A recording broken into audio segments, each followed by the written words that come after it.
ang mga Muslim daw ay anti-Christ. Hindi daw kami naniniwala kay Hesukristo at itinatanggi daw namin siya.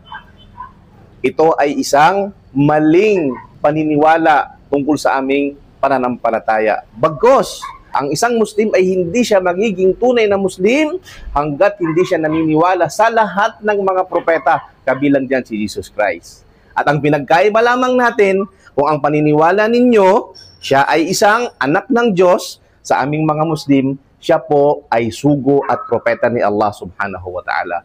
Ito rin naman ay naaakma din sa nakalagay sa Biblia ninyo, na sinabi doon, hindi ako isinugo liban sa mga naliligaw na tupa ng Israel. Siya ay isang sugo lamang ayon sa Biblia. At ganoon din naman sa banal na Quran, sinabi ni Allah subhanahu wa ta'ala, وَإِذْ قَالَ عِيسَى بْنُ مَرْيَمَ يَا بَنِي إِسْرَائِيلِ إِنِّي رَسُولُ اللَّهِ إِلَيْكُمْ. Sabi ni Allah, at nung sinabi ni Isa na si Jesus, anak ni Maria, o angkan ng Israel, tunay na ako ay isang sugo, propeta para sa inyo. Kaya ang tunay na katauhan ni Jesus Christ, siya ay isang sugo ng Diyos at propeta ng Diyos at hindi Diyos o hindi anak ng Diyos.